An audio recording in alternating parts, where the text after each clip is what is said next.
ഞാൻ ഓരോ സിനിമയും ആസ്വദിക്കുന്നത്. ഞാൻ ഏത് സിനിമയാണെങ്കിലും ആ സിനിമയെ ആണ് ആസ്വദിക്കുന്നത്. മറ്റേതുപോലെയാണോ മറിച്ചതുപോലെയാണോ എന്ന് വെച്ചിട്ട് നമ്മൾ ആസ്വദിക്കാൻ നിന്ന് കഴിഞ്ഞാൽ നമുക്ക് എപ്പോഴും കണ്ടുകൊണ്ടിരിക്കുന്ന സിനിമ ആസ്വദിക്കാൻ പറ്റാണ്ട് പോകും. മറ്റു സിനിമയിലെ പോലെയാണോ അതാണോ ഇതാണോ നല്ലതെന്നുള്ള എനിക്ക് പൊതുവേ അങ്ങനത്തെ കമ്പാരിസൺസ്, അത് സിനിമകൾ തമ്മിലാണെങ്കിലും മനുഷ്യന്മാർ തമ്മിലാണെങ്കിലും അങ്ങനെ കമ്പാരിസൺസ് അത്രയ്ക്കും ഇഷ്ടപ്പെടുന്ന ഒരാളല്ല ഞാൻ. അതിനേക്കാളും ഞാൻ പ്രിഫർ ചെയ്യുക ഈ സിനിമ എന്താണോ അതിന് ആ രീതിയിൽ കാണുക, മറ്റെല്ലാ സിനിമകളെയും അതെന്താണോ അത് എന്നുള്ള അതിന്റെ രീതിയിലാണ് ഞാൻ. അല്ലാതെ വേറെ ഒന്നും കമ്പനിയല്ല ഞാൻ സിനിമകൾ തന്നെ. ഈ പറഞ്ഞ സിനിമകളൊക്കെ ഇവിടെ പ്രേക്ഷകർക്ക് ഇഷ്ടപ്പെട്ട സിനിമകളാണ്. അതുപോലെ ഈ സിനിമ പ്രേക്ഷകർക്ക് ഈ സിനിമയായിട്ട് കാണുമ്പോൾ ഇഷ്ടപ്പെടുമെന്ന് തോന്നുന്നു. അതേപോലെ തന്നെ ഈ ജനുവരി നമുക്ക് പറയാൻ പറ്റുള്ളൂ. ഈ സിനിമയ്ക്ക് ഇതിന്റെ പ്രൊഡ്യൂസറും ഡിസ്ട്രിബ്യൂട്ടറും ഇതിന്റെ ഡയറക്ടറും ഒക്കെ ചർച്ച ചെയ്തിട്ട് ഈ ദിവസമാണ് നല്ലതെന്ന് തോന്നിയത് കാരണമുണ്ട് ഈ സിനിമ ഇന്നത്തെ റിലീസായി. അത് അല്ലാതെ അതിനപ്പുറത്തേക്ക് നമുക്ക് ബാക്കിയുള്ള എന്തോരം കാര്യങ്ങൾ ചിന്തിക്കണം ഒരു സിനിമ റിലീസ് ആവാൻ എന്ന് എനിക്കറിയില്ല. എല്ലാതരം സിനിമകൾ ചെയ്യണം, പലതരം സിനിമകൾ ചെയ്യണം എന്ന് ആഗ്രഹിക്കുന്ന ഒരാളാണ് ഞാൻ.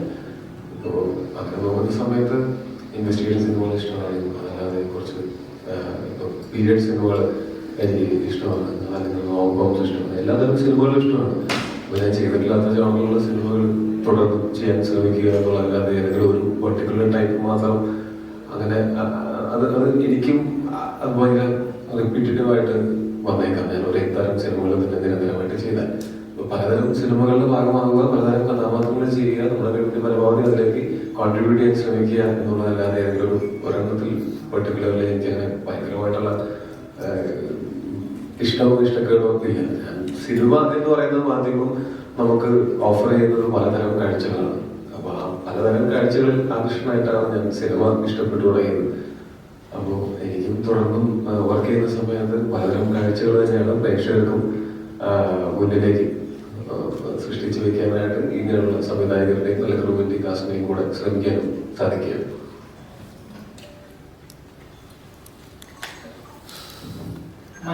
പ്രേക്ഷകരാണ് എന്തുകൂടെ ഞങ്ങൾ പറഞ്ഞിരുന്നു. ചോദിക്കട്ടെ, അല്ലെങ്കിൽ പൈറസി എന്ന് പറയുന്ന ഒരു കാര്യം വർഷങ്ങളായിട്ട് സിനിമയ്ക്കകത്തുള്ളവർ അതിനെ പ്രതിരോധിക്കാൻ ശ്രമിക്കുന്നുണ്ട്. അപ്പൊ നമ്മൾ പ്രതിരോധിക്കാൻ ശ്രമിക്കും തോറും അത് എക്സിബിഷന്റെ ഇറക്കുന്നവർ അത് ഏതൊക്കെ രീതിയിലാണ് ഇറക്കുന്നതെന്ന് അറിയാം. അവർ നമ്മളെക്കാളും ഓർഗനൈസ്ഡ് ആണ്. അതെ, ഞാൻ പറയാം, നമ്മള് എത്ര പ്രതിരോധിക്കാൻ ശ്രമിക്കുന്നു അതിനേക്കാളും മുകളിലാണ് ഇതൊക്കെ ഇറക്കുന്ന ആൾക്കാരുള്ളതെന്ന് തോന്നുന്നു. എനിക്കറിയില്ല, അല്ലെങ്കിൽ ഇത്രയും കാലത്തിനിടയ്ക്ക് ഇത്രയും പേര് ശ്രമിച്ചിട്ട് അതിനെന്തെങ്കിലും തടയിടാൻ പറ്റുന്നില്ലേ?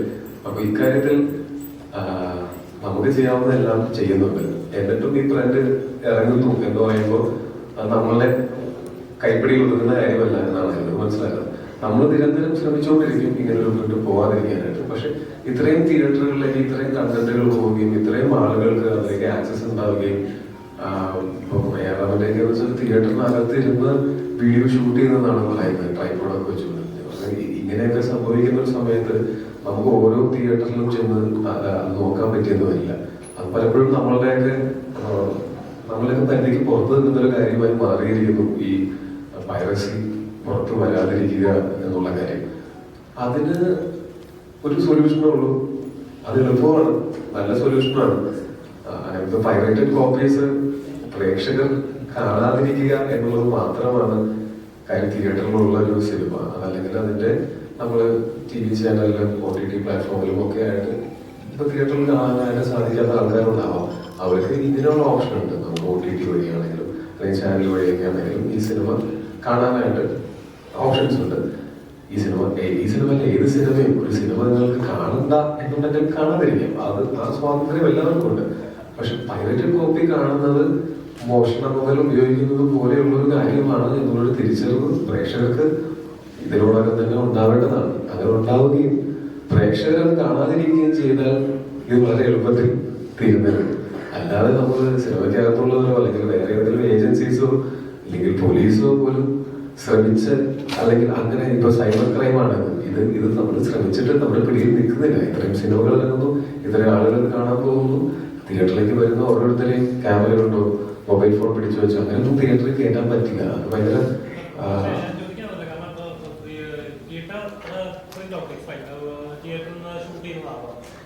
അല്ല, ഇപ്പോഴത്തെ HD ഒക്കെ ഇറങ്ങുന്നതിൽ ഒന്നുകിൽ സിനിമയ്ക്ക് അതെനിക്ക് അറിയില്ല, അങ്ങനെ സംഭവിക്കാൻ സാധ്യതയുണ്ടെന്ന് എനിക്ക് തോന്നുന്നില്ല. കാര്യം നമ്മൾ ഈ സിനിമയുടെ ഭാഗമായിട്ട് വർക്ക് ചെയ്യുന്നാലും ഒരു സിനിമയുടെ ഭാഗമായിട്ട് വർക്ക് ചെയ്യുന്ന ആളുകൾ അത് ചെയ്യുമെന്ന് ഞാൻ വിശ്വസിക്കുന്നില്ല. പക്ഷെ ഇപ്പൊ നമ്മൾ ഈ കേസിന്റെ ഭാഗമൊക്കെ ആയിട്ട് നമ്മൾ അറിഞ്ഞതെന്ന് വെച്ചാൽ പല തിയേറ്ററിൽ നിന്നും ഒരേ സമയത്ത് ഈ സിനിമ ഷൂട്ട് ചെയ്തിട്ട് അത് വെച്ച് എൻഹാൻസ് ചെയ്തിട്ട് HD പ്രിന്റ് ആക്കി ഇറക്കുന്ന ഒരു സംവിധാനം ഉണ്ടെന്നൊക്കെ പറഞ്ഞു കേൾക്കുന്നുണ്ട്. അതൊന്നും തടയാനുള്ള സംവിധാനം എന്തായാലും സിനിമയ്ക്കകത്തുള്ള ആൾക്കാരെ ഇല്ലെന്നാണ് എനിക്ക് തോന്നുന്നത്. അങ്ങനെ ഉണ്ടായിരുന്നെങ്കിൽ അത് തടഞ്ഞേനെ. പക്ഷെ ഇതിപ്പോ ഏതെങ്കിലും ഒരു സിനിമയ്ക്ക് തന്നെയുള്ള അല്ലെങ്കിൽ ഡിസ്ട്രിബ്യൂട്ടേഴ്സിന്റെ ഭാഗത്തോ അങ്ങനെ ഒരു HD പ്രിന്റ് ലീക്ക് ആയിട്ടുണ്ടോ എന്നുണ്ടെങ്കിൽ അത് തീർച്ചയായിട്ടും അതിഭീകരമായിട്ട് ഉള്ള ഒരു മിസ്റ്റേക്കാണ്. അത് അങ്ങനെ സംഭവിച്ചിട്ടുണ്ടെങ്കിൽ അതിന് ഭയങ്കരമായിട്ടുള്ള നടപടികളിലേക്ക് പോകേണ്ടതാണ്. പക്ഷെ അതുപോലും നമുക്ക് വേണമെങ്കിൽ അവരുടെ ഈ പറഞ്ഞ പോലെ ഈ മോഷണം മുതൽ ഉപയോഗിക്കില്ല എന്ന് നമ്മൾ തീരുമാനിച്ചത്. ഞാൻ നിങ്ങളെപ്പോഴും തന്നെ ഒരു പ്രേക്ഷകനാണ്. ഞാൻ പരമാവധി സിനിമകൾ തിയേറ്ററിലും അല്ലെങ്കിൽ TV-യിലോ അല്ലെങ്കിൽ OTT-യിലോ ഒക്കെ ആയിട്ട് കാണുന്ന ആളാണ്. പൈറേറ്റഡ് കോപ്പിയൊക്കെ വിവരമില്ലാത്ത പ്രായത്തിൽ കണ്ടിട്ടുമുണ്ട്, ഇല്ലെന്ന് ഞാൻ പറയുന്നില്ല. അങ്ങനെ ഞാൻ ജനിച്ചു മുതൽ ഞാൻ തിയേറ്ററിൽ മാത്രം സിനിമ കണ്ടിട്ടുള്ള ഒരാളാണെന്ന് ഞാൻ പറയുന്നില്ല. പക്ഷെ സിനിമയിൽ വരുന്നതിന് മുമ്പേ തന്നെ ഇതിനകത്തൊരു എത്തിക്സ് ഇല്ലായ്മ ഉണ്ട് എന്ന് മനസ്സിലാക്കിയതിനു ശേഷം അപ്പോഴത്തേക്ക് നമുക്ക് ഒരുപാട് ഓപ്ഷൻസ് തന്നു. നമുക്ക് സിനിമയിലാണെങ്കിലും TV-യിലാണെങ്കിലും തിയേറ്ററിലാണെങ്കിലും ഒക്കെ സിനിമ കാണാനുള്ള ഓപ്ഷനുള്ളപ്പോൾ ഒരു സിനിമയുടെ പിന്നണി പ്രവർത്തകരെല്ലാവരും ഇത്രയും പൈസയും മുടക്കി ഇങ്ങനെ ഇത്രയും ഇപ്പോൾ നമുക്ക് തിയേറ്ററുകളിൽ പോലും നമ്മൾ ഷൂട്ട് ചെയ്യുന്ന ക്വാളിറ്റിയിൽ നമുക്ക് പലപ്പോഴും 8K ഷൂട്ട് ചെയ്യുന്ന സിനിമ 4K-ലും 2K-ലും ഒക്കെയാണ് പല തിയേറ്ററുകളിലും പ്രൊജക്ട് ചെയ്യപ്പെടുന്നത്. അത് തന്നെ നമുക്ക് മാനസികമായിട്ട് വിഷമം ഉണ്ടാക്കുന്ന കാര്യമാണ്. അപ്പൊ ഞാനൊരു സാധനം ഉപയോഗിക്കുന്ന സമയത്ത് അതിന്റെ ഏറ്റവും നല്ല ക്വാളിറ്റിയിൽ ഉപയോഗിക്കാനാണ് ഞാൻ ആഗ്രഹിക്കുക. ആ ക്വാളിറ്റി അല്ലാതെ ഒരു ലോ ക്വാളിറ്റി സാധനം ഉപയോഗിക്കേണ്ട ആവശ്യകത എനിക്ക് ഒരിക്കലും തോന്നിയിട്ടില്ല. അപ്പോ ഞാൻ ഒരു പോയിന്റ് കഴിഞ്ഞപ്പോൾ നമുക്കിതിനെപ്പറ്റി അവയർനെസ് ഇല്ലാത്ത സമയത്ത് ചെയ്യുന്ന തെറ്റിനേക്കാൾ ഭീകരമാണ് ആ അവയർനെസ് ഉണ്ടായതിനു ശേഷം നമ്മളത് റിപ്പീറ്റ് ചെയ്യുക എന്ന് പറയാം. പൈറസി മോഷണവും പൈറേറ്റഡ് കോപ്പികൾ കാണുന്നത് മോഷണം മുതൽ ഉപയോഗിക്കുകയോ ആണെന്നുള്ള അവയർനെസ് ആളുകൾക്ക് ഇതിനോടകം തന്നെ ഉണ്ടെന്നാണ് ഞാൻ കരുതുന്നത്. നിങ്ങൾക്കൊക്കെ അറിയാമല്ലോ അല്ലേ അങ്ങനത്തെ അല്ലെ? സംശയമൊന്നുമില്ലല്ലോ. അപ്പൊ അങ്ങനെയുള്ളൊരു സാധനം ഉപയോഗിക്കില്ല, മോഷണം മുതൽ ഉപയോഗിക്കില്ല എന്ന് പ്രേക്ഷകർ തീരുമാനിക്കുന്ന അന്ന് സ്വിച്ച് ഇട്ട പോലെ ഇത് നിൽക്കും. കാര്യം എന്താ വെച്ചാൽ ഇതാരും ഉപയോഗിക്കുന്നതിന് പിന്നെ എന്തിനാണ് പൈറസി? അതാണ് അതിനൊരു ഒരേ ഒരു സൊല്യൂഷൻ എന്ന് തോന്നുന്നു.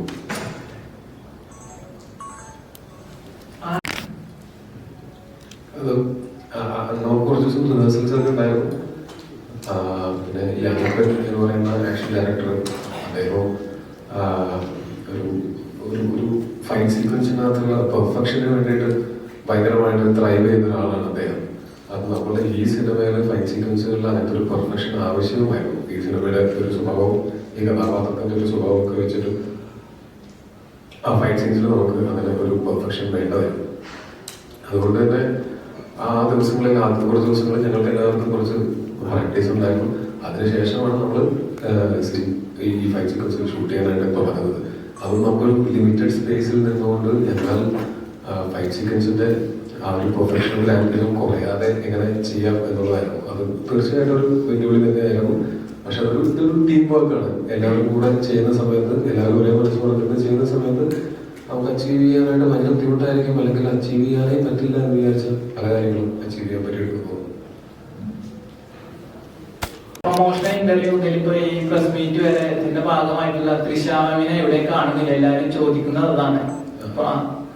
പുള്ളിക്കാരി ഇപ്പൊ നമ്മള് പ്രൊമോഷൻസ് ഒക്കെ പ്ലാൻ ചെയ്ത് വെച്ചായിരുന്നു ഇവിടെ വരാനിരുന്നതായിരുന്നു. അപ്പൊ ആ സമയത്താണ് പുള്ളിക്കാരിക്ക് ഒരു പേഴ്സണൽ ലോസ് ഉണ്ടായിരുന്നു. പുള്ളിക്കാരിയുടെ കൂടെ 10-12 വർഷമായിട്ടുള്ള പുള്ളിക്കാരി അഡോപ്റ്റ് ചെയ്തിട്ടുള്ള ഒരു നായ്ക്കുട്ടി. ആ നായ്ക്കുട്ടിയുടെ മരണത്തിന് ശേഷം കുറച്ച് ദിവസം, നായ്ക്കുട്ടിയല്ല അവരുടെ പെറ്റിന്റെ മരണത്തിന് ശേഷം കുറച്ച് ദിവസം സിനിമയിൽ നിന്നും പ്രൊമോഷൻസിൽ നിന്നും ബ്രേക്ക് എടുക്കുകയാണെന്നുള്ള ക്ലാരിഫിക്കേഷൻ പുള്ളിക്കാരുടെ ഭാഗത്തുണ്ടായിരുന്നു. ഈ പോസ്റ്റ് റിലീസ് നമുക്ക് 5-ാം തീയതി തൊട്ട് പ്രൊമോഷൻ വരാം എന്നുള്ള ഇൻഫർമേഷനാണ് നമുക്ക് കിട്ടിയിട്ടുള്ളത്. അത് എനിക്ക് തീർച്ചയായിട്ടും ഒരു പെറ്റ് ലവർ എന്നുള്ള നിലയ്ക്ക് എനിക്കത് മനസ്സിലാക്കാൻ സാധിക്കുന്നതാണ്.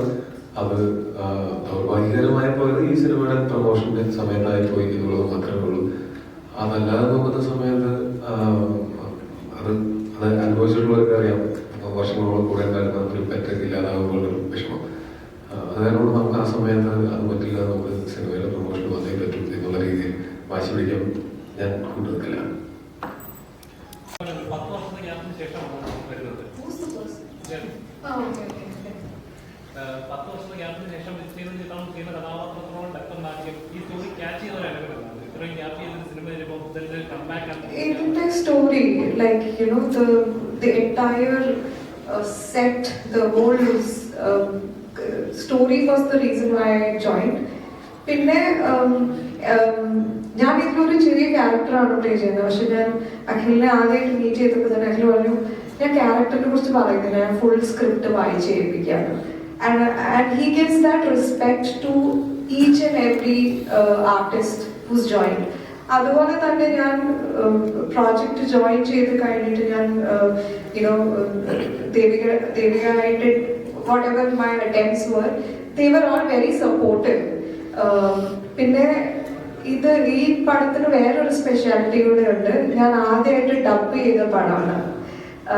ഇത്രയും വർഷമായെങ്കിലും എൻ്റെ വോയിസ് ഒരിക്കലും യൂസ് ചെയ്തിട്ടില്ല എൻ്റെ ഒരു ക്യാരക്ടറിന് വേണ്ടി. അപ്പം ആദ്യമായിട്ട് ദേവികയ്ക്ക് വേണ്ടിയാണ് ഞാൻ എൻ്റെ വോയിസ് യൂസ് ചെയ്തത്. അതും അഗൈൻ ഈ 2 ഡയറക്ടേഴ്സ് പറഞ്ഞിട്ടാണ്. So it was more like you can do it, let's do it. So it was more a very friendly collaboration. I like the energy. എല്ലാവരും നമുക്ക് ചോദ്യം ചോദിക്കാം.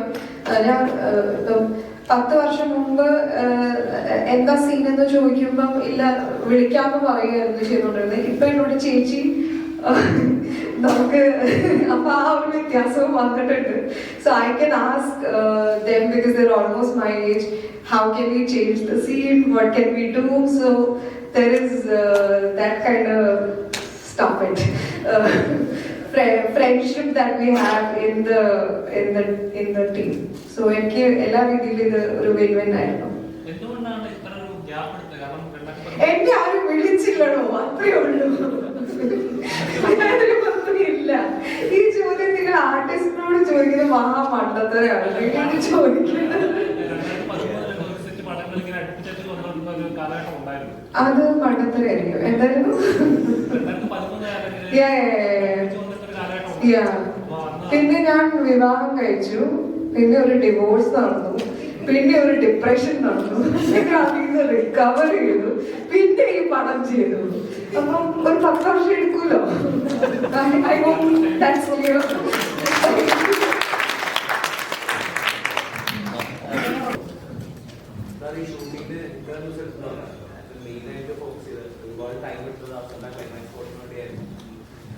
അല്ല, നമ്മൾ അവസാന ക്ലൈമാക്സ് നമ്മൾ 15 ദിവസം ഷൂട്ട് ചെയ്തിട്ടുണ്ട്. നമ്മൾ അതിന് മുമ്പുള്ള പാസഞ്ചർ ഫ്ലൈറ്റിലെ സീക്വൻസ് ഷൂട്ട് ചെയ്യാൻ ഓൾമോസ്റ്റ് 15 ദിവസമാണ്. ഓൾമോസ്റ്റ് ഒരു മാസത്തോളം നമ്മൾ ഫ്ലൈറ്റും പ്രൈവറ്റ് ജെറ്റിന്റെയും പോർഷൻസ് നമ്മൾ തൃശ്ശൂരാണ് ഷൂട്ട് ചെയ്തത്. പിന്നെ നമ്മൾ കാർച്ചയെ ഷൂട്ട് ചെയ്ത് രാജസ്ഥാനിലാണ്. അത് ഷൂട്ട് ചെയ്യാൻ ഓൾമോസ്റ്റ് 10 ഡേയ്സോളം. കാരണം അതിനകത്ത് പലപ്പോഴും ടണലുകളും അങ്ങനെ കുറച്ചധികം റോഡുകളൊക്കെ കണ്ടിന്യൂസ്ലി ബ്ലോക്ക് ചെയ്തൊക്കെ ഷൂട്ട് ചെയ്യേണ്ട പോർഷൻസ് ഉണ്ടായിരുന്നു. സോ അത് ഷൂട്ട് ചെയ്യാൻ നമ്മൾ ഓൾമോസ്റ്റ് എടുത്തത്. സോ ഓൾമോസ്റ്റ് 45 ഡേയ്സ് നമ്മൾ ഇതിൽ ആക്ഷൻ ബ്ലോക്കുകൾ ഷൂട്ട് ചെയ്യാൻ വേണ്ടി മാത്രമായിട്ടാണ് നമ്മൾ എടുത്തിട്ടുള്ളത്. പിന്നെ നിങ്ങൾക്ക് കണ്ടാൽ അറിയാം, ഒരുപാട് കട്ട് ബാക്സും കുറച്ചധികം ഡീറ്റെയിലിങ്ങും, പിന്നെ ഇപ്പം ഹാർബറിലാണെങ്കിലും ഒരു 3-4 ദിവസം മുഴുവൻ മഴയും, അങ്ങനത്തെ ഉള്ള വിഷ്വലി നമ്മൾ അങ്ങനെയാണ് ആ സിനിമ ചെയ്തിട്ടുള്ളത്. പിന്നെ ഇതിലെ ഫയറൊക്കെ ആണെങ്കിലും നമ്മൾ ഓഫ്കോഴ്സ് ഈ വെച്ച് എൻഹാൻസ് ചെയ്തിട്ടുണ്ടെങ്കിൽ പോലും നമ്മൾ കുറേയൊക്കെ നമ്മൾ കത്തിക്കുകയും അങ്ങനെയൊക്കെ ചെയ്ത് തന്നെയാണ് നമ്മൾ പ്രാക്ടിക്കൽ എഫക്ട്സ് ഒക്കെ ഉപയോഗിച്ച് തന്നെയാണ് നമ്മളത് ചെയ്തിട്ടുള്ളത്.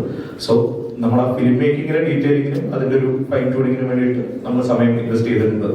പിന്നെ ഓഫ്കോഴ്സ് ഈ സിനിമ കാണുന്ന ആളുകൾക്ക് അറിയാം, ടോബിയും തൃഷ മാമും വിനീത് സാറും ഇവരൊരു പോലീസ് ഓഫീസറും സ്കെച്ച് ആർട്ടിസ്റ്റും വിറ്റ്നസ്സുമാണ്. ഇവർ 3 പേരും തമ്മിൽ കോമ്പിനേഷനിലാണ് സിനിമയിലെ മേജർ സീക്വൻസിൽ ഒരു പരിധി വരെ പൊക്കോണ്ടിരുന്നത്. സോ അതൊക്കെ വരുന്ന സമയത്ത് ഇവർ 3 ആർട്ടിസ്റ്റുകളും ഒരുപോലെ അവൈലബിൾ ആവുകയും അവർ എത്ര മണിക്കൂർ വരെയാണോ നിൽക്കുന്നത്, കാരണം മലയാള സിനിമയുടെ ഒരു ഷൂട്ടിംഗ് രീതികളല്ലല്ലോ മറ്റു ലാംഗ്വേജുകളിലുള്ളത്. സോ അവർ ഇത്ര മണിക്കൂർ ഷൂട്ട് ചെയ്ത് കഴിഞ്ഞാൽ നമുക്ക് അത്രയുമേ ആ ദിവസം ഷൂട്ട് ചെയ്യാൻ പറ്റുമായിരുന്നുള്ളൂ. കാരണം ഇവരുടെ കോമ്പിനേഷൻസ് ആണ് ആ പോർഷൻസ് എന്ന് പറയുന്നതുകൊണ്ട്, ഒരു സിംഗിൾ ലൊക്കേഷൻ ആയതുകൊണ്ട് അങ്ങനത്തെ ചില പ്രത്യേകതകൾ കൊണ്ട് കൂടെ നമുക്ക് ഷൂട്ട് ഓൾമോസ്റ്റ് 131 ദിവസം. പക്ഷെ എന്നാലും അത് നമ്മൾ പ്രൊഡക്റ്റീവായിട്ട് സിനിമയിൽ ഇൻവെസ്റ്റ് ചെയ്തു എന്ന് തന്നെയാണ് വിശ്വസിക്കുന്നത്.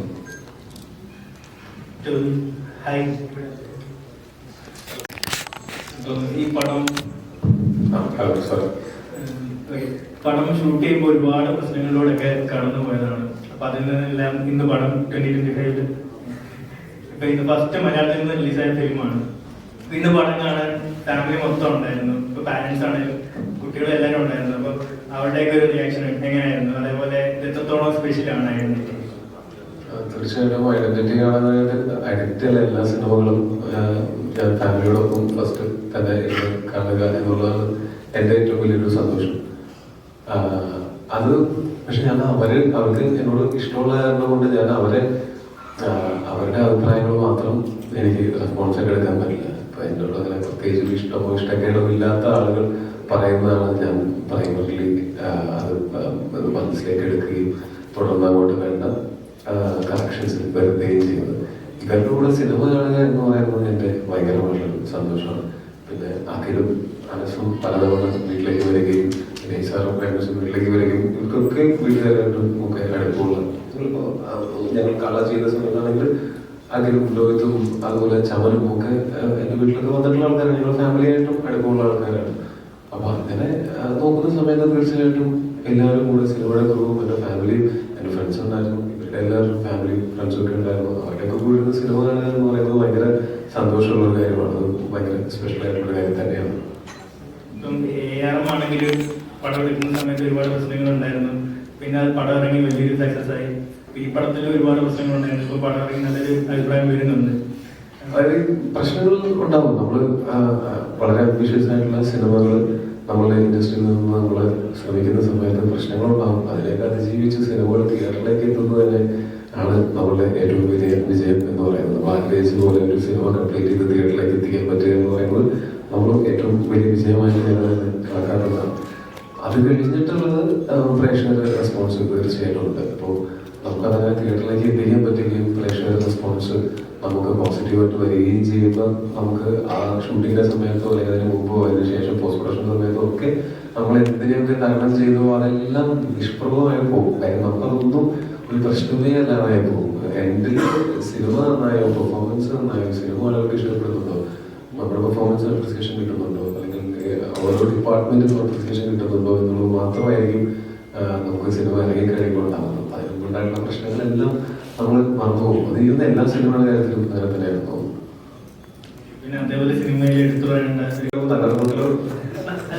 ഉള്ളതിൽ ഏറ്റവും അടിപൊളിയായിട്ട്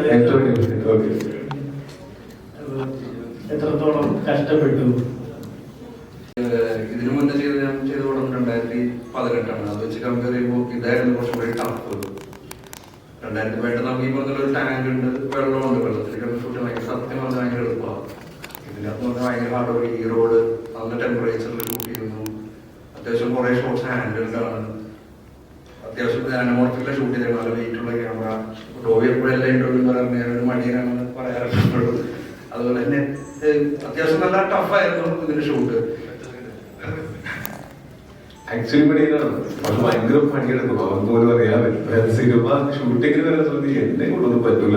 ഈ സാധനം അപ്പൊ തന്നെ പുറത്തെടുത്ത് വെച്ച് ഷോർട്ട് റെഡി എന്ന് പറയുന്നത് മടി നമ്മുടെ മനസ്സിൽ മാത്രമേ ഉള്ളൂ, പ്രവൃത്തിയിലില്ല. അങ്ങനെയാണ് ഞാൻ പറഞ്ഞിട്ടുള്ളത്. മടിയുള്ളതാണ് എനിക്ക്, ബേസിക്കലുള്ളതാണ് എന്റെ വൈഫ്. എന്തായാലും വീട്ടിൽ എന്തായാലും പറയുന്ന സാധനം തന്നെയാണ്.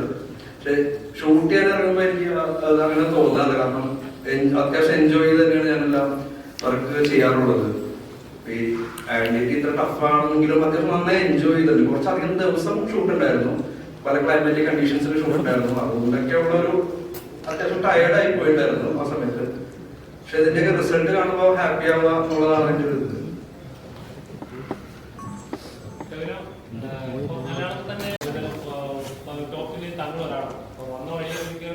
ഒരുപാട് കഷ്ടപ്പെട്ടുകൾ വന്നതാണ്. പക്ഷെ ഇന്ന് നിൽക്കുന്ന ഈ പോയിന്റ് നോക്കുമ്പോൾ എപ്പോഴെങ്കിലും ഒരു പോയിന്റ് റിസൾട്ട് കൊടുക്കുന്നുണ്ടോ? എനിക്ക് റിഗ്രറ്റുകൾ ഉണ്ടാവാറില്ല. ഞാൻ വിജയങ്ങളാണെങ്കിലും പരാജയങ്ങളാണെങ്കിലും ഒക്കെ അതിനൊക്കെ തുടക്കം എൻ്റെ തന്നെ തീരുമാനങ്ങൾ തന്നെ ആയിരുന്ന കാരണം കൊണ്ട് ഞാൻ എൻ്റെ സിനിമകൾ വിജയമാണെങ്കിലും പരാജയമാണെങ്കിലും വീരവിജയമാണെങ്കിലും വീരപരാജയമാണെങ്കിലും ഒക്കെ ഞാനതിനെ വളരെ ഇമോഷണലായി തന്നെയാണ് ഞാൻ എല്ലാത്തിനെയും അപ്രോച്ച് ചെയ്യുന്നത്. സിനിമകളാണെങ്കിലും അതിന്റെ റിസൾട്ടിനെയും ഒക്കെ. പക്ഷെ എനിക്കിതുവരെ റിഗ്രറ്റ് തോന്നിയിട്ടില്ല. ഞാൻ എൻ്റെ ചെറുപ്പം മുതലേ ആഗ്രഹിച്ചതാണ് സിനിമയിൽ അഭിനയിക്കണമെന്ന്. ആ ആഗ്രഹം തന്നെയാണ് പിന്നീട് എൻ്റെ സ്വപ്നമായി മാറിയിട്ടുള്ളത്. ആ സ്വപ്നമാണ് ഞാനിപ്പോൾ ജീവിച്ചുകൊണ്ടിരിക്കുന്നത്. ആ സ്വപ്നം ഞാൻ ജീവിക്കുന്നിടത്തോളം കാലം അതിന്റെ കൂടെ വരുന്ന എല്ലാ കാര്യങ്ങളെയും ഞാൻ ആ സ്വപ്നത്തിന്റെ ഭാഗമായി ഉൾക്കൊണ്ട് അതിന്റെ എന്താ പറയാ നമ്മൾ അങ്ങനെ അങ്ങനെയാണ് അതിനെ കാണുന്നത്. അല്ലാതെ നമുക്ക് ഞാനൊരു കാര്യങ്ങൾ ചെയ്ത് കഴിഞ്ഞ ഒരു കാര്യത്തിനെ പറ്റിയിട്ട് ഞാൻ റിഗ്രറ്റ് ചെയ്യാറില്ല. നമുക്ക് എന്തെങ്കിലും ഒരു കാര്യം ചെയ്ത് നന്നായില്ലെങ്കിൽ പോലും ഞാൻ ചിന്തിക്കുന്നത് അടുത്ത തവണ അതെങ്ങനെ നന്നായി ചെയ്യാം എന്നുള്ളതാണ്. അല്ലാതെ ഇത് ചെയ്തു പോയല്ലോ എന്നാലോചിച്ച് ഞാൻ അങ്ങനെ എനിക്ക് ഒരു സിനിമയുടെ കാര്യത്തിലും പൊതുവെ എനിക്ക് റിഗ്രറ്റുകളില്ല. ரொம்ப என்ஜாய் பண்ணேன், ஃபுல் என்ஜாய் பண்ணேன். அவ்வளோ என்ஜாய் பண்ணேன். நம்ம டிஓபியை கம்ப்ளைண்ட் பண்ணாங்க. த்ரிஷூரில் ஷூட் பண்ணும்போது நம்ம டீமுக்கு ஒரு பார்ட்டி வச்சுருக்கோம். எல்லாரும் ப்ரொடியூசர், டைரக்டர், டோவினா. ஸோ நம்ம ஃப்ரெண்டுங்க நமக்கு கம்ப்ளைண்ட் பண்ணாங்க. நான் கேமரா ரெடி வச்சிருக்கேன், ஆனால் நீ அப்புறம் டோவி அப்படியே ஜாலியாக பேசிட்டு இருக்கீங்க, ஃப்ரெண்ட்லியாக இருக்கீங்க. But I really enjoy this movie. we started என்னோட ஷூட்டிங் அக்டோபர் 2023 ஸ்டார்ட் ஆச்சு. அண்ட் இந்த வருஷம் ஐ திங்க் ஜூன்ல என்னோட போர்ஷன்ஸ் முடிஞ்சிருக்கு. So it is a long project for me. And இந்த டீம் எனக்கு ஒரு ஃபேமிலி மாதிரி தான். ரொம்ப என்ஜாய் பண்ணேன். I think I was only out cider. நான் அப்புறம் ட்ரிஷாவில் இந்த படத்தில் அவுட் சைடர், எல்லாரும் ஃபாரன்சிக்ல ஆல்ரெடி ஒரு டீமாக இருந்தாங்க. But they welcome as really well. And ரெண்டாவது நம்ம வேலையில் நீங்கள் பார்த்தோன்னா எனக்கு என்ன தெரிஞ்சது, இந்த மாதிரி படங்கள் இன்னும் வரைக்கும் மலையாளம்ல யாருமே எடுக்கல. இந்த காம்ப்ளிகேட்டட் இவ்வளோ ஃப்ளைட் டீட்டெயில்ஸு. ஸோ நமக்கு அந்த டார்கெட்ஸ் மீட் பண்ணுறது இருந்துச்சு. பப்ளிக்காக அவ்வளோ எஃபெக்ட்ஸ் கொடுக்குறது இருந்துச்சு. So it was just an amazing experience. எனக்கு ஐ ஃபெல்ட் ரியலி பேட். நம்ம இங்கேருந்து கிளம்பும்போது I felt really bad because they were all really nice to me and I really enjoyed this work. இன்னைக்கு படம் பார்க்கும்போது I really want to give apart from Tovi, Archana and Gopika and the rest of the crew, I mean the cast, congratulations to the directors Anas and Akhil George and Anis Narodigal and Jakes Vijay. Really they carried this movie really well. Started with this over a நல்ல quality, very international level quality நம்ம படம் கொடுத்திருக்காங்க. So I enjoyed that story. Thank you. Oh, fantastic actor. See, என்னோட careerல people don't realize. I remember Mamuka was saying once, it is so true, that acting is reacting. And I always, என்னோட நீ கேட்டேன்னா நான் acting பண்ணும்போது I always jump off the other actor. And எனக்கு நான் டொவி மீட்டே பண்ணல. இந்த படம் நான் ஸ்டோரி கேட்கும்போது சென்னையில் கேட்டுட்டு உடனே நான் டொவினுக்கு ஃபோன் அடிச்சுட்டு நான் சொன்னேன், என்ன இந்த தவிர படம் நான் பண்ணுறேன். ஆனால் செட்டுக்குள்ளே வந்த அப்புறம் இவ்வளோ ஃபன் இருக்கும்னு எனக்கு தெரியல. I love this company. He really took care of me. He's a great host. And apart from the work, he made it எனக்கு அவ்வளோ கம்ஃபர்டபுளாக வச்சாங்க. நான் ரெண்டாவது தடவை நான் த்ரிசூர் போகிறேன், ட்ரிவாண்ட்ரம் ஃபர்ஸ்ட் டைம் போகிறேன். அண்ட் அங்கே ஷூட்டிங் எல்லாம் பண்ணும்போது he was a great host, a really good artist. And I just followed his lead. அவர் கூட and Trisha already ஒரு படம் பண்ணிருக்கேன் அவர் கூட. So it was ஒரு comfort factor இருந்துச்சு. And not just like Tovi was really great throughout the movie. Very comfortable to work. எனக்கு வந்து I don't have to have this cinema politics or shyness. அவர் கூட என்ன வேணாலும் எனக்கு பேச முடியும். ஒன்றும் கேட்கல. நான் நினைக்கிறேன் நம்ம நிறைய ப்ராங்க்ஸ் ப்ளே பண்ணோம் செட்டில். ஸோ பாவம் அகில் ஜார்ஜ், ஃபில் பாலுக்கு ரொம்ப நம்ம டார்ச்சர் பண்ணோம் செட்டுக்குள்ள. But we enjoyed us completely. நம்ம ஃபைனல் கிளைமேக்ஸ் ஃபைட்டும் த்ரிஷூரில் ஒரு 14 days அந்த கிளைமேக்ஸ் ஃபைட் இருந்துச்சு. அண்ட் யானிக் பென் மாஸ்டர் பண்ணாங்க. இட் வெரி காம்ப்ளிகேட்டட் அந்த ஃபைட் இதெல்லாம் பண்ணுறது. And painful Vijay. ஆனால் நமக்கு தெரியல, அவ்வளோ ஜாலியாக இருந்துச்சு. சார் என் ஃபோன் பார்த்தேன்னா உங்களுக்கு தெரியும் எவ்வளோ ஜாலியாக இருந்துச்சு. எல்லாரோட ஃபோட்டோஸ் இருக்குது, யார் எல்லாம் கிண்டல் பண்ணாங்க. So it was great memories. So it's great to start 2025 இந்த படத்து கூட. താങ്ക്യൂ. ഇവിടെ ആഡ് ചെയ്യുന്നുള്ളത് ഇപ്പം ഇതിനകത്തുള്ള ഞാൻ അങ്ങനെ സ്ഥിരമായിട്ട് ചെയ്യുന്ന പോലത്തെ ഒരു ക്യാരക്ടർ അല്ലാതെ എനിക്കും ഞങ്ങൾ കുറേ ഇതിനെ പറ്റിയിട്ട് ഞങ്ങൾ ഡിസ്കസ് ചെയ്യാറുണ്ടായിരുന്നു. അപ്പോൾ ഞങ്ങൾ സിനിമയുടെ ഷൂട്ട് തുടങ്ങിയ ഒരു പോയിന്റ് കഴിയുമ്പോൾ ഞങ്ങൾ നല്ല സുഹൃത്തുക്കളായി. അപ്പോൾ എനിക്ക് ഒരു സീൻ ചെയ്യുന്ന സമയത്ത് എനിക്കതിനെ എങ്ങനെ മോഡുലേറ്റ് ചെയ്യണം, അല്ലെങ്കിൽ എങ്ങനെയായിരിക്കും ആ സീൻ മുന്നോട്ട് പോവുക എന്നുള്ള കാര്യത്തിലൊക്കെ. അപ്പം അന്ന് എനിക്ക് വിനയസാറ് ഷൂട്ടില്ലാത്ത ദിവസമായിരുന്നു, ബാക്കിൻ്റെ ഷൂട്ടുണ്ടായിരുന്നു. അന്ന് അനസനും ഞങ്ങൾക്ക് പോയിട്ട് വന്നു. അനസും ഞാനും വിനയസാറും കൂടെ ഇരുന്ന് അങ്ങനെയാണ് ഞാനെല്ലാം തികഞ്ഞ ഒരാളാണെന്ന് ഞാൻ ഒരിക്കലും കരുതിയിട്ടില്ല. പക്ഷെ നമുക്ക് ഈ പറഞ്ഞ പോലെ ഒരു ഓപ്പോസിറ്റ് നിൽക്കുന്ന ഒരു ആക്ടർ ആ ഒരു സീൻ ഷൂട്ട് ചെയ്യുന്ന സമയത്ത് ഓപ്പോസിറ്റ് നിന്നിട്ട് നമ്പർ സീറ്റൊക്കെ ചെയ്യുന്നതിനേക്കാളും അപ്പുറം സീൻ റിഹേഴ്സ് ചെയ്യാനും എനിക്ക് എന്നെക്കാളും വളരെ സീനിയറാണ് വിനയ് സാർ. എനിക്ക് ഭയങ്കര ഇഷ്ടമുള്ള ഒരു ആക്ടറാണ്. അതായത് as A human being also എല്ലാവരും ഞാൻ പറഞ്ഞതിനേക്കാളും ആസ് എൻ ആക്ടർ നമുക്ക് അദ്ദേഹം ചെയ്തിട്ടുള്ള സിനിമകളിലെ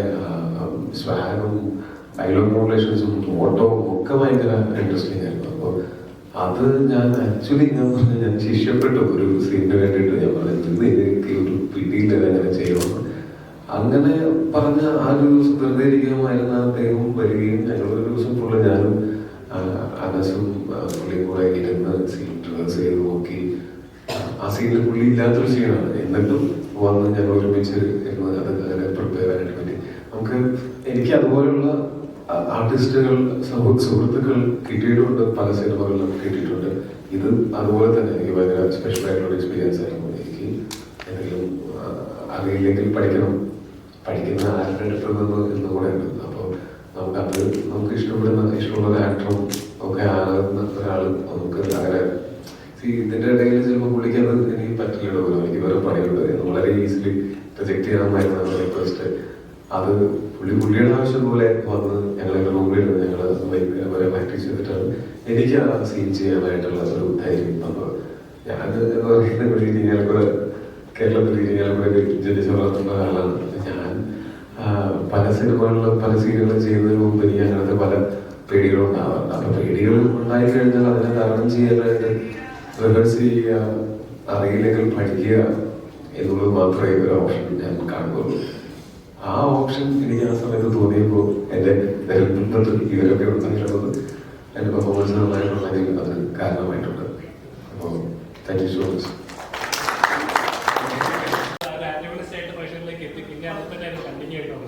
പിന്നെ ഒരു ഫാമിലി മാനായിട്ട് അല്ലെങ്കിൽ വേറെ കഥാപാത്രത്തിൽ എന്താണെന്ന് കാണാൻ പറ്റില്ല.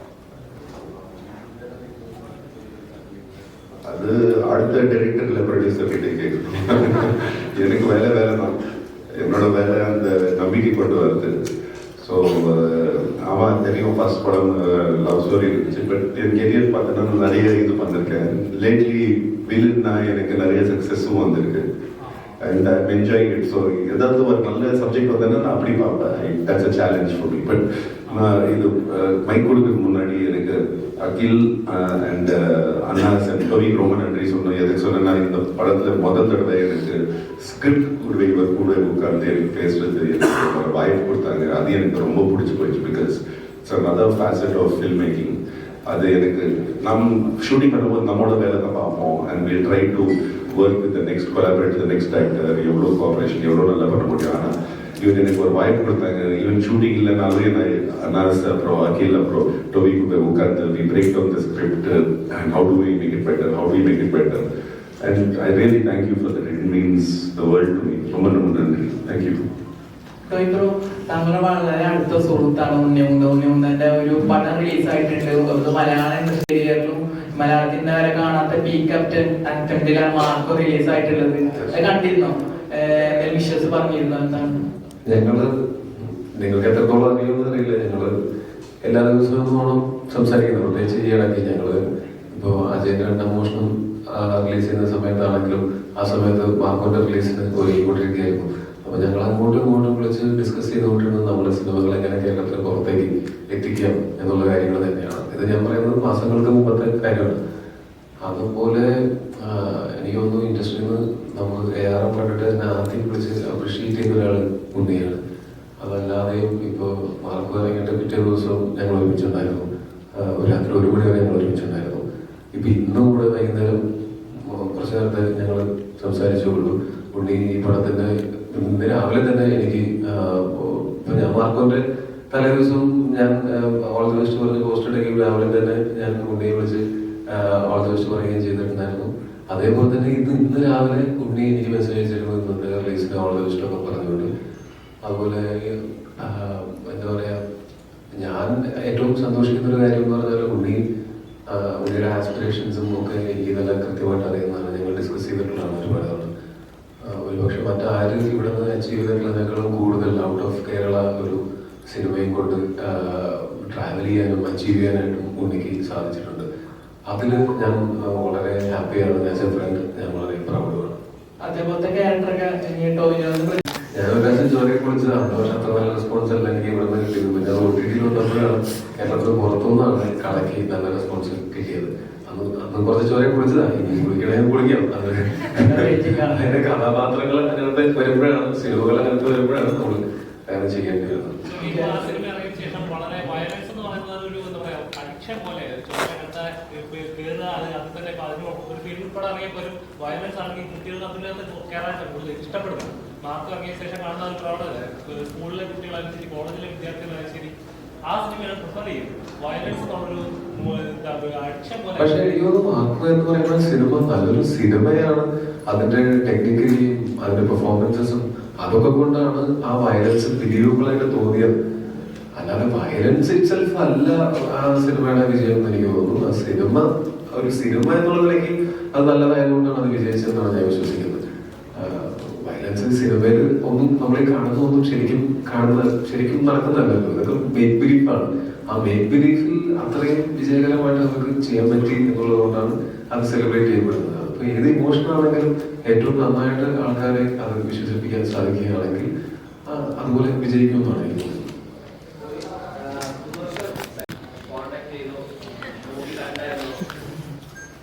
ഇല്ല, ഇതുവരെ കോണ്ടാക്ട് ചെയ്തിട്ടില്ല. അല്ല, അവൻ ഇപ്പോ ക്രിസ്മസ് കോട്ടയത്തും അത് കഴിഞ്ഞ് ന്യൂ ഇയർ വയനാടായിരിക്കും എന്നാണ് പറഞ്ഞിട്ടുണ്ടായിരുന്നത്. അപ്പോ അവൻ വയനാടായിരിക്കും. അപ്പോ ഇറങ്ങിയല്ലോ കുറച്ച് സമയം കൊടുക്കും അവൻ കാണാനായിട്ട്. അവൻ എല്ലാ സിനിമയും കണ്ടിട്ട് കുറെ അങ്ങോട്ടും ഇങ്ങോട്ടും ഞങ്ങൾ പറയുന്നതാണ്. അവൻ അഭിപ്രായം പറഞ്ഞു കഴിഞ്ഞാൽ ഞാൻ നിങ്ങളെ വിളിച്ചറിയിക്കാം.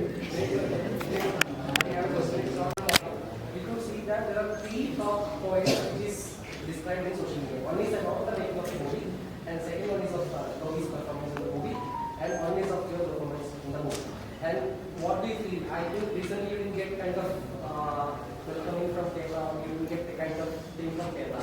So what do you think by this? அப்படி ஒன்றும் இல்லை. லாஸ்ட் படம் அட்லீஸ்ட் ஒரு வருஷம் ஆயிடுச்சு பண்ணிட்டு ரிலீஸ் ஆகி பண்ணுறேன். அண்ட் இந்த படம் வந்தோடனே ஆமாம் சொன்னேன். பிகாஸ் ஐ சா ஐ திங்க் ஆக்டர் இருக்கும்போது we just don't choose just for the heck of it. இப்போ ஒரு பே செக் மட்டும் உங்களுக்காக நம்ம ஒரு படம் எடுக்கிறது. நான் டீம் பார்த்த உடனே எனக்கு புரிஞ்சு போச்சு. செட்டுக்குள்ளே வந்த உடனே எனக்கு புரிஞ்சு போயிடுச்சு எவ்வளோ நல்ல செட் இருக்கு. And not just talking about Ravi or Archana or Gopika or Shamikar sir or the cast, talking about the crew. They are all so good at their job and the confidence in the chair to do this. And rather the plane or set, the dream is so big. And finally, நீங்க படத்தை பார்க்குறீங்க, நான் ரியலாக பார்த்துருக்கேன் I said. And to do something like that was amazing in career. So இந்த படத்தில் ஸ்டோரியும் பிரமாணமாக இருந்துச்சு, ஆக்டிங்கும் I mean Malayalam actors another level of acting and movie making. எனக்கு it's a privilege to be a part of this industry. இது என் ரெண்டாவது படம் தான். நான் வெயிட் பண்ணேன் ரொம்ப டைமுக்கு இந்த இண்டஸ்ட்ரிக்குள்ளே வர்றதுக்கு. Because I always revered Malayalam actors. Last படம் மம்முக்கா கூட he's a legend. And அடுத்த படம் Toby, and he'll be an upcoming legend in the future. I'm telling this not because he's my friend, but having said that, no, I mean it. நான் அவர் கூட நடிச்சிருக்கேன். நான் உண்மையாக சொல்கிறேன், என் 18 வருஷத்தில் ஃப்ரெண்ட்ஸ் இருக்காங்க இண்டஸ்ட்ரியில். நான் உண்மையாக சொல்கிறேன், இதெல்லாம் நடந்தது செட்டுக்குள்ள. I've been good with most 99% of the actors I've worked with, but I never collaborated with another actor like Toby. நான் உண்மையாக சொல்கிறேன், எதாவது சொன்னேன்னா in between shotல Toby அப்புறம் நம்மளோட தொழில் பற்றி நம்ம பேசுவோம். about work, not fame, not that செட்டுக்குள்ள என்னெல்லாம் நம்மளோட எக்ஸ்பீரியன்ஸஸ் இருக்குது அதோட நான் பேசுகிறோம். இப்போது ஃபார் எக்ஸாம்பிள் டோபி மின்னல் முரளியில் வந்திருந்தாங்க. அது ஒரு சூப்பர் ஹீரோ ஃபிலிம். நான் ஹனுமான் பண்ணிட்டு வந்தேன். அந்த படத்தில் நான் வீரனாக இருந்தேன். பட் வி போத் நீங்கள் ஃபிலிம் பற்றி தான் நான் பேசுகிறோம். Like what are the difficulties அந்த சூட் எப்படி இருக்குது, நீங்கள் என்ன பண்ணீங்க, ஆக்ஷன் பிளாக் எப்படி இருந்துச்சு. This is all our work. I have not had this conversation with any other actor. And I think நம்மளோட building of our friendship started with that. So அவரோட தொழில் பற்றி என்னோட அவர் தலுமலா அப்புறம் 2018 வாஸ் அவர் என்னெல்லாம் பண்ணாங்கன்னு ஐ வாஸ் ஸோ அமேஸ்ட். உங்களுக்கு தெரியாது, இந்த ரூமில் இந்த ஹோட்டலில் ஒரு நாள் பிரேக் இருக்கும்போது அவர் எனக்கு ARM காட்டினாங்க பிஃபோர் த ரிலீஸ். நான் பார்த்த உடனே சொன்னேன் இந்த படம் சூப்பர் இருக்கும். And the same way I felt about Identity because script is key. என்ன எனக்கு ஸ்கிரிப்ட் வில் கேரி இட். இந்த end of the day you will watch the script. So it built on that with Toby. So I'm enjoying it over here. And this movie also, Inik Partha, I think congratulations to the crew and the cast. They've done a perfect job. And I enjoyed working with all of them. ഇതിനു മുമ്പ് നമ്മുടെ അജയേട്ടൻ്റെ കൂടെ പടം ചെയ്തിട്ട് നോക്കുമ്പോൾ നമ്മളെല്ലാവരും കിട്ടി. കാരണം അത്രയും ഗംഭീരമായിട്ടാണ് ക്യാപ്റ്റർ ചെയ്തിരിക്കുന്നത്. അപ്പം കോമ്പിനേഷൻ ചെയ്യുമ്പോൾ നേരിട്ട് കണ്ടപ്പം എങ്ങനെ ഉണ്ടായിരുന്നു? അല്ല, ഞങ്ങള് കുറേ നാളായിട്ട് ഞങ്ങൾ ഒരുമിച്ച് സിനിമ ചെയ്യുന്നതിന് മുമ്പേ ഞങ്ങൾ പരിചയപ്പെട്ടിട്ടുള്ളതാണ്. ഞങ്ങൾ സമയം ഒരുമിച്ച് സ്പെൻഡ് ചെയ്തിട്ടുള്ളതാണ്. ഈ സിനിമകൾ ചെയ്യുന്ന സമയത്താണെങ്കിലും എനിക്ക് തോന്നുന്നു 2000 അതിലൊരു കോമഡി ക്യാരക്ടറായിട്ടല്ല പുള്ളിയുടെ ക്യാരക്ടർ. നിങ്ങളധികം കോമ്പിനേഷൻ കുറച്ചൊക്കെ ഞങ്ങള് മറ്റേ സാഹിബായിട്ട് വീട്ടിലേക്ക് വരുന്നത് അങ്ങനത്തെ കുറച്ച് കാര്യങ്ങളൊക്കെ ഉണ്ട്. പക്ഷെ ഞാൻ പറയുന്നത് ആസ് എൻ ആക്ടർ എനിക്ക് പലപാടി ആർട്സ് ക്ലബും ഞാൻ തിയേറ്ററിൽ കണ്ടിട്ടുള്ള സിനിമയാണ്. അവിടെ നിന്ന് ഐഡന്റിറ്റി വരെ വരുമ്പോഴത്തേക്കും ഇത്രയും തരം ക്യാരക്ടേഴ്സ്, എനിക്ക് കൃത്യമായിട്ട് എത്ര സിനിമ അദ്ദേഹം ചെയ്തിട്ടുണ്ടെന്ന് അറിയില്ല, പക്ഷെ ഇത്രയും തരം ക്യാരക്ടേഴ്സ് ഓഫ് ലേറ്റ് ആയിട്ട് കുറെ സിനിമകളിൽ സീരിയസ് ആയിട്ടും കോമഡി ആയിട്ടും ഒക്കെ അത് ഒരു ആക്ടറിനകത്ത് ഒരു ലിമിറ്റേഷൻ ഉണ്ടാകാതിരിക്കുക എന്ന് പറയുന്നത് വലിയ കാര്യമാണ്. അങ്ങനെ പലതരം സിനിമകൾ അദ്ദേഹം ചെയ്യുന്നതിൽ പലതരം ക്യാരക്ടേഴ്സ് അദ്ദേഹം ചെയ്യുന്നതിൽ ഞാൻ വളരെ ഹാപ്പിയാണ്. ആസ് എ ഫ്രണ്ട് ഈ സിനിമയിലാണെങ്കിലും ഞങ്ങൾ ഒരുമിച്ച് വർക്ക് ചെയ്യുന്ന സമയത്ത് സീനിൽ മാത്രമേ ഈ സീരിയസ്നെസ് ഉള്ളൂ. അല്ലാത്ത സമയത്ത് നമ്മളെല്ലാവരും സിനിമ സീരിയസ് ആയതുകൊണ്ട് ലൊക്കേഷനിൽ സീരിയസ് ആണെന്ന് ഞാനൊരു നിർബന്ധമില്ല. ഈ സിനിമ പ്രത്യേകിച്ച് സീരിയസ് സിനിമയാണെങ്കിൽ ലൊക്കേഷനിൽ ഭൂരിഭാഗം സമയം ഭയങ്കര ഫണ്ണായിരുന്നു. അപ്പോൾ എല്ലാ സിനിമയിലും പോയി ഇതിലും വളരെ നല്ല എക്സ്പീരിയൻസ് ആയിരുന്നു അദ്ദേഹമായിട്ട് ഒരുമിച്ച് സീൻസ് ചെയ്യുന്ന സമയത്ത്. ഇതിന്റെ പിന്നിലുള്ള റിലേഷൻഷിപ്പിന്റെ ഒരു അവസരം ഡയറക്ടർമാരോടാണ്. ഇപ്പം ടോവിയുടെ സ്റ്റൈലിനെ, അദ്ദേഹത്തിന്റെ നോട്ടം, അദ്ദേഹത്തിന്റെ നടത്തം, അതൊക്കെ നല്ല രീതിയിൽ ചൂഷണം ചെയ്ത ഒരു സിനിമയായിട്ടാണ് ഞാൻ വിലയിരുത്തുന്നത്. അപ്പം അതിനൊത്ത ഒരു വില്ലനെയും കിട്ടി. അപ്പം ഈ സ്ക്രിപ്റ്റിംഗ് സമയത്തൊക്കെ തന്നെ ഇവരും തന്നെ ആയിരുന്നു മനസ്സിൽ ടോബിയുടെ ക്യാരക്ടറിന് അങ്ങനെ ഡിസൈൻ കൊടുക്കാൻ വേണ്ടിയിട്ട് ഞാനും അനുസ്കാരം ടോബിയും പോണ്ടിശ്ശേരിയിൽ ഒരു 4 ദിവസം ഷൂട്ട് തുടങ്ങുന്നതിന് മുമ്പ് നമ്മൾ ഇരിക്കുകയും അതിൽ പ്രത്യേകിച്ച് ഇപ്പം ടോബിയുടെ നടത്തമാണെങ്കിലും ടോബിയുടെ ബോഡി മൂവ്മെന്റ് റെസ്ട്രിക്ഷൻ ആണെങ്കിലും ഒക്കെ അങ്ങനെ നമ്മൾ കമ്പൈൻഡ് ആയിട്ടിരുന്ന് ഈവൻ ടോബി തന്നെ അല്ലെ കുറച്ചധികം നടക്കുന്ന വീഡിയോസ് നമ്മൾ എടുക്കുകയും അതിന് ഏത് വേണം തീരുമാനിക്കുകയും ഒക്കെ ചെയ്ത് തന്നെയാണ് നമ്മൾ ആ ക്യാരക്ടറിനെ അങ്ങനെ പിടിച്ചിട്ടുള്ളത്. പക്ഷെ അപ്പൊ അങ്ങനെ വരുമ്പോൾ ഓപ്പോസിറ്റ് നിൽക്കുന്ന ആളെന്ന് പറഞ്ഞാൽ കുറെ കൂടെ സ്വാഗതമുള്ള കുറെ കൂടെ വേറൊരു രീതി ചെയ്യുന്ന ഒരാളാണെന്ന് അറിയുന്ന സമയത്ത് തന്റെ ക്യാരക്ടർ എങ്ങനെയാണോ ആ ഡിസൈനിൽ നിന്നുകൊണ്ട് ഞാൻ പറയുന്നത് വണ്ടി ഓടിക്കുമ്പോഴാണെങ്കിലും ഫൈറ്റ് ചെയ്യുമ്പോഴാണെങ്കിലും ഫ്ലൈറ്റിൽ ട്രാവൽ ചെയ്യുമ്പോഴൊക്കെ ആണെങ്കിലും ആ കൈയുടെയും കണ്ണിന്റെയും ബോഡി ലാംഗ്വേജും ഒക്കെ കൃത്യമായി കൺസിസ്റ്റന്റ് ആയിട്ട് ഒബീനോ ചെയ്യാൻ കേപ്പബിൾ ആയിട്ടുള്ള ഒരു ആക്ടറായിട്ട് വളർന്നു എന്ന് പറയുന്നത് ഭയങ്കര അതിശയവും ഭയങ്കര സന്തോഷവുമാണ്. അപ്പൊ അതുപോലെ തന്നെ ഈ സിനിമയിൽ തൃഷാമാവിന്റെ ക്യാരക്ടറാണെങ്കിലും വിനയ് സാറിന്റെ ക്യാരക്ടറാണെങ്കിലും അവർക്ക് അവരുടേതായ ഒരു പ്രത്യേക സ്വാഗം പ്രത്യേക രീതിയും ഒക്കെ ഉള്ളൊരു പരിപാടിയാണ്. പറഞ്ഞു വന്നപ്പോൾ ഞാൻ പറയാണ്, തൃഷാമാവിനെ കാണാൻ കുറച്ച് ഭംഗി കൂടുതലാണെന്ന് ആരോ ഒരാളെ റിവ്യൂല് പറയുന്നുണ്ട്. ഞങ്ങളെന്തോ VFX ചെയ്തെന്നൊക്കെ പറയണം. ഈ സിനിമയ്ക്ക് VFXന് ഒരു 1200 ഷോട്ട് ഉണ്ട്. പക്ഷെ അതിലൊരു ഷോട്ട് പോലും തൃഷയുടെ ഷോട്ടല്ല. തൃഷയുടെ ഷോട്ട് ഞങ്ങൾ VFX ചെയ്തിട്ടില്ല. അത് അവർക്ക് സ്വാഭാവികമായിട്ടുള്ള ഭംഗിയാണ്. ഞാൻ ഭയങ്കര പറഞ്ഞു വന്നപ്പോൾ ഭയങ്കര കാഷ്വലി പറഞ്ഞതേ ഉള്ളൂ. അപ്പൊ അതുപോലെ വിനയ് സാറിന്റെ സ്വാഗും സ്റ്റൈലും എല്ലാം ഉപയോഗിക്കുന്ന ഏരിയയിലൂടെ വിനയ് സാറും ഭയങ്കര കിടിലമായിട്ട് തന്നെയാണ് ചെയ്യുന്നത്. അതൊക്കെ വിനയ് സാറും തൃഷാമാവും ഒക്കെ അങ്ങനെ നിൽക്കുമ്പോഴും ടോബിയുടെ ക്യാരക്ടറായിട്ട് തന്നെ ഇപ്പുറത്ത് നിൽക്കാനുള്ള ഒരു കോൺഫിഡൻസ് ഉണ്ടാവുകയും അത് ഞങ്ങളുടെ ഒരു തീരുമാനമായിരുന്നു. പക്ഷെ അപ്പൊ അത് സിനിമ അങ്ങനെയാണ് പ്രസന്റ് ചെയ്യുന്നത്, സിനിമ അങ്ങനെയാണ് ഞങ്ങൾ ഡിസൈൻ ചെയ്തിട്ടുണ്ടായിരുന്നത്. അതിൽ ഇവരുടെ 3 പേരുടെയും ഇപ്പം വിനയ് സാറിന്റെ സ്റ്റൈലും തൃഷാമാവിന്റെ ചാമും ടോബിനോയുടെ ചില സട്ടിൽ ആക്ടിങ്ങും ഒക്കെ ഈ സിനിമയിലെ ക്യാരക്ടേഴ്സിന് വേണ്ടി ഇവര് കോൺട്രിബ്യൂട്ട് ചെയ്ത സാധനമാണ്. അതിനെക്കുറിച്ചൊക്കെ ഇപ്പൊ നിങ്ങൾ സംസാരിക്കുന്നു. ഈവൻ എനിക്ക് ഭയങ്കര അഭിമാനം തോന്നി. തൃഷാമാവിനെ കണ്ടാൽ വളരെയധികം VFX ചെയ്ത് അത്രയും ഭംഗിയുള്ളതാക്കി എന്ന് പറഞ്ഞപ്പോൾ അവർ ആക്ച്വലി വളരെ കുറച്ച് മേക്കപ്പ് മാത്രം ഉപയോഗിച്ച് ആ ഗിരിജോർജിന്റെ ലെൻസിലൂടെ കണ്ട സമയത്ത് അത് ക്യാമറയ്ക്ക് പോലും ചെയ്യാൻ പറ്റാത്ത അത്രയും രീതിയിലുള്ള ഒരു VFX വർക്കായി തോന്നി എന്ന് പറഞ്ഞപ്പോൾ എനിക്കത് ശരിക്കും സിനിമ കിട്ടിയ ഏറ്റവും വലിയ കോംപ്ലിമെന്റ് ആയി തോന്നി. പക്ഷെ ഒരു ഡയറക്ടർ എന്നുള്ള രീതിയിൽ സീരീസിനോട് പറയണം, തൃഷാമാവിന്റെ ഒരു ഷോട്ടിൽ പോലും ഈ സിനിമ VFX ഇല്ല, അല്ലാതെ വേറെ എന്തെങ്കിലും ഫൈൻ ട്യൂണിങ്ങും ഇല്ല. നോർമലി അവരെങ്ങനെയാണോ അങ്ങനെ ക്യാപ്ചർ ചെയ്ത സിനിമയാണ്. ഞാൻ പറഞ്ഞപ്പോൾ അത് പറഞ്ഞു എന്ന് മാത്രമേ ഉള്ളൂ. മൂവീസ് റിലീസ് ആവുന്നത് റിവ്യൂ പറയുന്നതൊക്കെ ഇപ്പോൾ കോമൺ ആയിട്ട് റിവ്യൂ ചെയ്യുന്നതായി തോന്നിയിട്ടുണ്ട്. അപ്പൊ അങ്ങനെ ഒരു ചർച്ച നടക്കുന്നുണ്ട്. ആരെ ടാർഗറ്റ് ചെയ്യുന്ന പോലെയാണ് തോന്നിയത്. അല്ല, അങ്ങനെ സോഷ്യൽ മീഡിയ ചർച്ച നടക്കുന്നുണ്ട്. എനിക്കറിയില്ല, സത്യമായിട്ടും എനിക്കറിയില്ല. അവരാണ് ചോദിക്കുന്നത് ഒരു കോട്ടിയാണ് ഏത് ഇപ്പൊ പേശയിലും അതേപോലെ ട്രോളിലും അതേപോലെ ഇങ്ങനെയാണ് പറയുന്നത്. അതുകൊണ്ടാണ് ചോദിച്ചത്.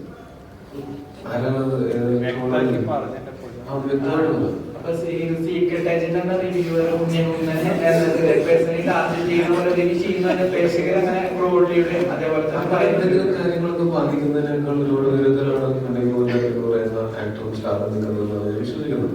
ഉണ്ണിയുടെ പണിവൃത്തിക്ക് ചെയ്യുന്നുണ്ട്, അതിന്റെ റിസൾട്ട് ഉണ്ണി കിട്ടുന്നുണ്ട്. അപ്പോ എനിക്കറിയില്ല എന്റെ വേറെ അങ്ങനെ അത്രയൊക്കെ ചർച്ച ചെയ്യപ്പെടേണ്ട കാര്യമുണ്ടോ? അങ്ങനെ ഇപ്പോ ഇത് ഓരോ വ്യക്തികൾക്കും ഓരോ ഇഷ്ടങ്ങളായിരിക്കും. ഇപ്പോ പലതരം ഭക്ഷണം ഇഷ്ടമുള്ളതുപോലെ, പലതരം വസ്ത്രങ്ങൾ ഇടാൻ ഇഷ്ടമുള്ളതുപോലെ, പലതരം പാട്ടുകൾ കേൾക്കാൻ ഇഷ്ടമുള്ളതുപോലെ എല്ലാവർക്കും ഒരേ ടേസ്റ്റ് അല്ലല്ലോ ഉള്ളത്. അതുകൊണ്ട് പലർക്കും പലതരം ഇഷ്ടപ്പെടും ഇഷ്ടപ്പെടുകയും ഒക്കെ ഉണ്ടാവും. അത് ഇങ്ങനെ എന്താ പറയാ, അതൊരു വ്യക്തിവൈരാഗ്യമൊക്കെ വെച്ചിട്ട് അങ്ങനെ ആൾക്കാർ പറയുന്നുണ്ടോന്നും എനിക്കറിയില്ല. പക്ഷെ ഉണ്ടെങ്കിൽ അത് മോശമാണ്.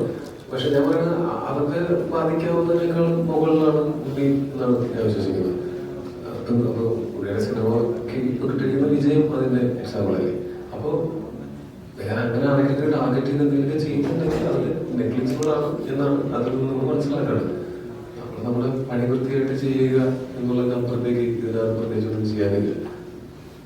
ആൾക്കാരെ നിർബന്ധിച്ച് നല്ലത് പറയാൻ പറ്റില്ലല്ലോ. അത് ആൾക്കാർക്ക് നല്ല തോന്നി പറയണം. പറയുന്നവരെ പറഞ്ഞിട്ട് അല്ലാത്തവർ മാറ്റി പറഞ്ഞു. അപ്പൊ 2025 വലിയൊരു വർഷമായി താങ്ക് യു.